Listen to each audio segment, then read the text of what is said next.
Hello everybody, my name's Andy. Welcome to my little bus. I got this thing about 5 years ago. I'm a writer, recently published my first novel. The idea was, I had someone tell me once, Andy, you should get a little school bus, convert it to a tiny house and take yourself on a book tour. And I'm like, yeah, haha, I'm gonna live in a school bus. A few years go by and that idea is starting to play with my head after watching 100 YouTube videos of other people who had done schoolies. By the time I saw a wood stove in one, I said, okay, that's it, I'm doing it. After a few years of some hard work, this is it so far. It's not done quite yet, but let's take a tour. This is a 1987 GMC Vandura 3500. Found it on, it was either eBay or Craigslist. Found it a few miles from here. It was a church bus. See, I'm not done with the outside yet. It had 52,000 miles. It was a 1987 6.2 liter, 8-cylinder diesel. Let's take a look around here. Under here, we've got my propane tank for my stove, and all done by Charlie and Ben at Chrome Yellow. This is a vent for my Nature's Head composting toilet. Just helps to keep any smell from inside the bus. Well, I can't wait to get this yellow gone, but that's coming. I'm gonna either paint it or do a vinyl wrap. Everybody compliments me on the industrial look of the outside of the bus, and I'm like, you should see the inside of the bus. Probably gonna do either brushed steel look, kind of like the Mandalorian's Razor Crest ship.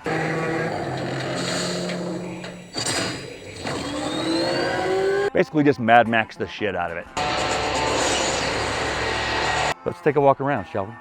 And this little vent right here was for when I had basically 4 golf cart batteries in here. That was what was charging my conversion, and this was the vent for that. I've since replaced those with 1 lithium battery, so I don't really need that anymore. I might either take it off or plug it. This is my dirty water heater. That's where it vents us to the outside. This is where I add my water. This is where I plug into shore power. This is where the stop sign used to be. And the guys that did the bus, anytime there was a hole or anything, they just kind of put a patch on it, which I think looks kind of cool. I've got 2 360-watt solar panels up there right now, which is enough to charge the bus to do basically anything except run that air conditioner in the summertime, which kind of drains the battery after a while unless I'm plugged in. Probably next spring I'm going to swap out these 2 360s for 3 440s, almost double my solar power, and maybe put some storage on the back. But I'm desperate for storage in this little thing, and maybe put a ladder back there so I can have easy access to it. It's my stovepipe up there for the wood stove inside. This little thing that's sticking out down here, that's the vent for my diesel heater, which is, I got that about a year ago. Talk about a game changer in keeping this thing warm. Well, that's the outside. Let's go inside and see where the magic happens. I am a portrait artist, and I just always, well, as a movie fan, I like Marilyn Monroe. I'm not obsessed with her or anything. I'm terribly sorry to bother you, but I forgot the key to my front door, so I had to ring your bell. But as a portrait artist, I just always really thought that was a cool image. And I'm like, there's no place to hang it in this bus. What am I gonna do? And then I saw this method, I think it's called Mod Podge, where you can actually take a poster, you know, you put glue on the back, you put glue on the front, and you just put it on a cabinet door, which I did. And then I said, you know, I forgot Marilyn, I can't not have James Dean, so. Would you like to rent it, or are you more in the mood to buy, dear? I put him on this little door, which is, I keep electronics in there and the dog bone for the bus. I needed a place to put my computer, and so, but I also wanted to do that industrial vibe thing, so I found these pipe extensions. I said, I'm gonna put those in between. These are just made out of wood. I put a little lip on it. I did get some steel strips that I put on here. I think I just glued them on. These are tacks. They're just tack heads that I was going to use for rivets. But I put my computer there. I got my keyboard up here. I hide my printer right behind that. And when I want to use it, I just pull it out, and there it is. Nice and out of the way, right behind the clock. Again, just more space for books, a lot of the oversized books. My novel that, like I said, this was going to be my little bookstore in here. That was the whole idea, was to promote my novel in this, which I'm still doing a little rewrite on, just because that's a long story unto itself. A lot of these are in flux. This stuff right here is just fun. Hey, there's Christine with her headlights on. Blu-ray player up there.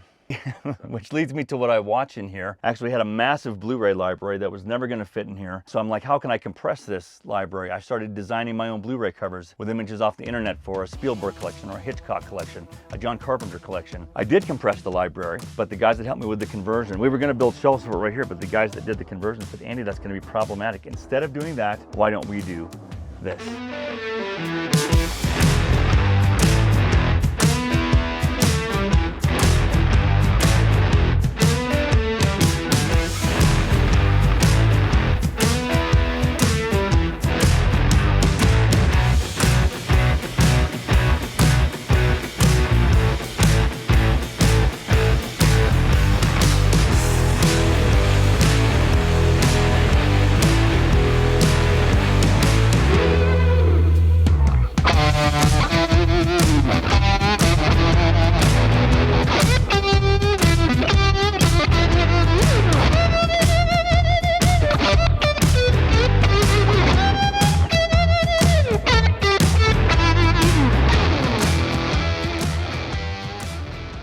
Just to give you a few more examples, I'm just going to start pulling random stuff off of here. And this was a little Kevin Costner collection I had made, Volume 1 and Volume 2. Sneak a few in the bag when you get a chance.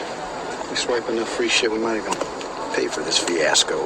As I said, it's just getting images off the internet, make a banner, get the ping file off the internet, drop it on top, and boom, it looks professional. And you've got 12 films there, not taking up much space. There's one I did recently of Jack Nicholson. Here's Johnny. Wait till they get a load of me. There's probably between 1,500 and 2,000 A-list titles in here, all in a very small space. Yeah, from David Fincher. Hold on. That's not even my desk. You know, to even older stuff like Billy Wilder. This was just fun. That's the way you operate, isn't it, baby? Suppose it is. Is what you've got cooked up for tonight any better? I'll just pick out like a Robert Zemeckis collection here, if we all know who Robert Zemeckis is. Whoa, this is heavy. There's that word again, heavy. Why are things so heavy in the future? Is there a problem with the Earth's gravitational pull? What? Again, I was just picking iconic images that might be representative of what's in that collection. And boom. And voila. I know some people might look at this collection and go, wow, Andy, obsessed much? Yeah, I do, but I had fun making every single one of these. Also, if I'm in book writing mode, my brain is occupied and can keep track of all that. If I'm not in book writing mode, this brain has to do something. For a couple of years, I was just having fun compressing my library. I couldn't help it. So I think it's cool, and it makes me happy. I'm inspired by it, so I'm passionate about it. And it's all hidden right there behind the TV. I had a job a couple years ago where this kid, 16-year-old kid, kept coming in with stories about what he was learning at Warren Tech as he was studying to be a welder. And I happened to say, could you cut me a Batman logo out of steel? Next day he brings this in. I painted it black, hung it with magnets, put a little light behind it. Boom, you're in the Batcave in here. In fact, there's times I'm watching Tim Burton's 1989 Batman movie, and there's scenes of Bruce Wayne, Batman, in his Batcave on this TV screen, and everything around it so blends in with the movie, you can't tell where Batman stops and my bus begins. I'm Batman. That's pretty cool. I dig that. This is my living room / library with my Stephen King collection. That's all of them. I've been collecting those for decades. It's a couch. No, wait. It's a bed. You know what they call it? A couch bed. You know where you get it? Couchbed.com. Tons of storage. I'm always desperate for storage in here, but we've taken advantage of about every square inch that we could. It's not all Stephen King in here. I got Dean Koontz down there, but I've seen vans that had a lot more stuff in their conversion than I have. I mean, like a full kitchen. Oddly enough, I've got a lot of valuable storage space being taken up by books and movies in here, but this is what makes me happy. This is what makes me passionate, so why not? With that brick motif, originally I had bought these sort of three-dimensional panels from Lowe's. They weren't even that original color. They looked like brick with kind of like gray mortar. And the only reason I got it was we were going to put it around the wood stove. That was it. And Ben, the guys that helped me with the conversion, said, Andy, that we don't know if that's going to be heat proof. Let's go with something else. And I had all this material, and I kept thinking, man, I wonder what it would look like if I did the walls like that. So I actually painted them all this really bright red color, and then took some black acrylic paint, mixed it half and half with water, and brushed it on like a black wash, and merely wiped it off with a rag. And that's how we got that brick effect, and it looks so nice. I put it damn near everywhere in here. Ben was, when we're trying to figure out what kind of light fixtures to put in here, this steampunk vibe was emerging. We were going to do a little bit of that, but it kept growing. And he's like, well, hell, I've got these old electrical boxes with these old-fashioned, switches. Why don't we just do that? And I thought they came out great. Same with the industrial lights. I actually used to have cage lights there, which looked okay. They never fit quite right, but I had industrial lights in the bathroom here and on the outside of the bus as porch lights, and I liked them so much, I said, you know what? I'm going to swap out the other 4 lights in here to those industrial lights just because I thought they looked cool. That's actually left over from the kitchen. This was just leftover butcher block material, and it was so nice, we just decided let's make the tabletop out here out of the same material. The wood was so beautiful, I went with a stain, which I still am questioning that. Should I go with something a little more industrial or steampunky? Still might someday, but for now, I just thought it kind of dressed it up a little bit. This cabinet right here under the TV, actually all of the electrical stuff, the inverter and everything, it's all down there, kind of hidden. There's also a 40-gallon water tank down there, water pump, water heaters back there. There's on the 40-gallon water tank, the system about how I check the level in there. All I do is, it's real high tech. I flip on the light and I can see how full that tank is. This is Charlie Chaplin. I think this is an image from the Gold Rush, but he's just a little tramp trying to stay warm by sitting on his wood stove. And oh yeah, there is my wood stove. Real cast iron wood stove. It's called a cubic mini wood stove.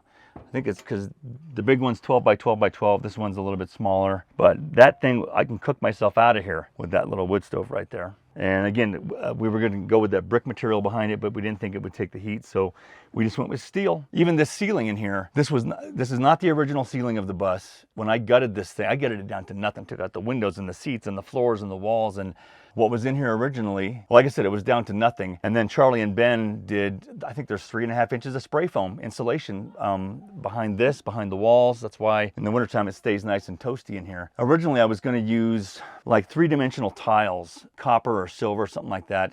Kind of like that old TV show, The Wild Wild West, where they would travel around in this train car. And it was beautiful inside that thing, and a very ornate ceiling. You think it'll come to that?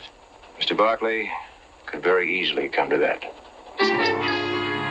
I had gotten those tiles, and Charlie put up the steel because we were going to put those tiles on this steel, but they were so three-dimensional that the curvature of the roof, they would bend and they would bow, and it just didn't work. But the more we looked at just the steel by itself, I kept going, I think I like this. I think this looks kind of cool in here. And Charlie and Ben agreed, so they just put up the flat iron. And yeah, I guess some people have looked at that and said it looked like a boiler room in here, but as a writer, hey, I don't care. That's a boiler room. That's where all the work takes place anyway. Had some people say, it looks like a train car, or it looks like something out of a movie. That's what I think. Which, hey, go figure, I'm okay with that.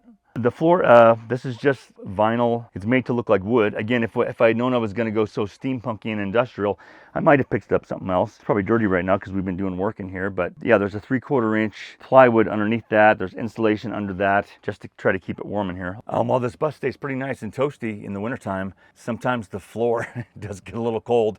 So it becomes carpet runner season. And I happened to find this online. It was a carpet runner that looks like the carpet from the Overlook Hotel in The Shining. And I'm like, well, I got to have it. Got to have it for the bus. So yeah, I think it looks pretty cool in here. I've got like 3 or 4 ways of heating this bus. One is the wood stove, which I cannot rely on solely to heat this bus because I've even got to time my burns in that thing when I do use it, just because I can only burn it like a day or two before I got to empty it out. Which, in the way I empty it out, I had gotten this cool bucket to empty out my ashes. I had nowhere to put this bucket, but I'm like, this thing is so pretty, why don't I just hang it? So that's what I did. I can heat the bus with the wood stove. I've got a space heater sometimes that's not in here right now that I often use. There's also a heater on the air conditioner, but far and away the best heater in this bus is that diesel heater right there. You can't really see it. That's the box that was built around it. Charlie and Ben, when we were going to do this, asked me, Andy, do you want to go with the $400 Chinese knockoff, or do you want to go with the $2,000 German top of the line? I said, let's go with the best. If I'm going to be depending on something to keep me alive, yeah, let's go with the best. So they mounted it to the floor right there and built that little box around it. I painted it black, put the faux rivets on it. To me, it looks like it's supposed to be there. Looks like it's part of the bus. Yeah, and that thing I'll set it for 10 hours, let it run all night, and it just keeps me nice and toasty warm in here. Yeah, my kitchen, my little kitchen, but in a 4-window bus, what do you expect? These are the cabinets that made of wood, but I painted them to look like brushed steel as an experiment to see if I could do that on the outside of the bus. You especially see it down there. My pantry / garage, everything's hung with magnets in here. I think I'm living in a magnetic field. Who knows what it's doing to me? Maybe it's extending my life by 20 years. I don't know. But yeah, there's my slightly messy pantry / garage, only because I'm so desperate for storage space in here. We were going for that industrial loft, steampunk kind of a look with exposed plumbing over brick. I had looked at Pinterest pictures for about a year when I was planning this bus, and I'd say, oh, that's cool, that's cool, that's cool. Pin all these, and I'd show them to Charlie, and sometimes he thought I was nuts, sometimes he thought it was great, but either way, yeah, we got it all done. I thought it turned out pretty good. The deep sink, if you're going to live in a bus, you need to have a deep sink. Actually, when I drive, everything just goes right in there so it doesn't end up on the floor. A 2-burner cooktop there's a propane tank under the bus that I filled up 2 years ago, and it still hasn't run out. Sometimes it's a little worrisome, anytime you're cooking with flame inside of a school bus. Well, hell, man, I've got a wood stove in here, which I've lived in here for about 3.5 years, and there's times I still just stand in here and look around and marvel and say, how cool is this? I can't believe it because it was a dream for so long, and here it is. Not that it never gets stressful. Oh, it gets stressful at times. Yeah, how cool is this just to live in a home on wheels? And I've heard other people say who live a bus life and van life, what's the best thing and what's the worst thing? Oddly enough, I've heard some people say, oh, the best thing about living bus life is that no matter where you go, all your stuff is with you. And the worst thing about bus life, no matter where you go, all your stuff is with you. Anyway, this is the bathroom in here, toilet and a shower. That's a Nature's Head composting toilet. Just put peat moss in the back part of it, and there's the bucket in the front. There's a vent that goes to the outside so it never stinks in here. Again, I'm desperate for places to hang pictures and posters, so wherever I could do it, that's what I did. And some of these are just Star Trek II, Close Encounters. They're just films that I saw as a boy that kind of changed me, made me fall in love with the movies. There she is. There she is. The shower, which this is a complete shower in here with, we got, actually even the plumbing in here is like the sink where it's exposed. There's a little closet in here, which only takes about a minute to change it from a closet to a shower. I take this little industrial pipe right here. I bend it out like that, take out my clothes. Before you know it, turns into a shower real quick. We could have done a roof raise in here. No, I can stand in here without hitting my head. Also, like I said, to turn this into a closet, I had to get that very funky looking clothes hanger over there, which oddly enough acts as a handhold. If you're in a shower in a bus and it's not exactly level, at least you got something to hang on to in here. We opted not to do a roof raise just because it's a tight fit to take a shower, but it works. I can clean myself. My hot water heater in here takes 20 minutes to warm up, 25 minutes. And when I do, I just have to make sure that I've got my max air vent on full blast to suck all the steam out of here so I'm not ruining books or anything. It seems to work just fine. That blue rope light that I liked so much that I decided to do the same thing in the bathroom, to wrap around this industrial mirror for a vanity light. And I thought it worked pretty good. I wish it was bigger, but like I said, for a little bus, this works just fine. This right here, usually on these little college fridges or truck fridge, it's just a frost maker. However, that thing will keep things frozen in there as long as I, defrost it every now and again, but that's my refrigerator and it does work. Behind Charlie Chaplin, this is just where I keep my bedding. Doesn't take me long to make the bed on the couch bed, but that's where all that goes. Again, Mod Podged that right on the cabinet doors just because there was no place to hang anything. So why not just do that? Why not make it part of the bus? And plus, I thought that was like the perfect image for this little schoolie, little tramp just trying to stay warm. I have not officially named this bus yet. I was going to wait till I got the outside painted or vinyl wrapped. The name that does keep coming back to me is Little Tramp, Thought it would be appropriate. The Max Air, this thing saves me, especially in the summertime, because it keeps this place from turning into an oven. It will completely recirculate the air in here in about a minute. Or if you're smoking anything in here too, it just gets all sucked out right there. The air conditioner, it's kind of a big unit, but again, in the summertime, it's a lifesaver, especially now that I've got the new inverter and the new lithium battery and I can run without being plugged in. I've only got the two 360 watt solar panels on the roof of the bus right now, which really isn't quite enough to run this on a hot summer day without draining the battery. I think next spring I'm going to change out those two 360s for three 440s, which is almost double. I should be able to run that without being plugged in and without draining the battery. And probably get some more storage on the roof just because I'm desperate for storage in here. Not that I've got a bunch of valuable storage space in here taken up by books and movies, but yeah, a little bit. Like I said before, the whole reason for me getting this bus was a friend it was made to promote my novel, which spent half my life working on that thing. Basically trying to make sense of some of the traumas and stuff I had gone through as a boy. I published it a few years ago, self-published it through Amazon. I've since been questioning a lot of what I wrote. I did a massive revision on it last year with the intention of republishing it, which I am going to do, but about 6 months ago I had to leave the property I'd been at for a few years, and I was out there boondocking for about 9 days. That was pretty scary. So I had to basically in survival mode the past few months. Well, actually, some would argue I've been in survival mode my entire life, but so I've gotten used to it. But no, once I get this figured out and this figured out a little more, I am going to go back and readdress that thing. And it's almost done. The bus is almost done. I'm confident I will be able to support myself once I get all that accomplished. But in the meantime, I'm having to make money. And in the meantime, I bought the bus 5 years ago, gutted it myself, turned it over to Charlie Kern and AKA Chuck Cassady, and Ben Jackson at Chrome Yellow, who did all of the, I gutted it, took out the walls and the seats and the ceiling, and they're the ones who did all the wiring and the plumbing and most of it in here. I did a lot of the finishing work, sanding, staining, painting, and a lot of the incidental stuff like this. That this kind of created, the bus kind of told us after a while what it wanted to be, which was this industrial steampunk living quarters. I mean, this is a house that fits in a parking space, unbelievably. As cool as it is, and it's different. And I'm desperate for more storage space in here. Anyway, thank you for taking time to letting me give you a tour of my little home here. Hopefully, it inspires someone else to say, well, hey, I can do that. Because as they say, you can't take it with you, so why not just do what makes you passionate? You know, live a life of things that make you happy. Yeah, this is Andy's little bus. Anyway, thank you for letting me take you on a tour. We'll see you again.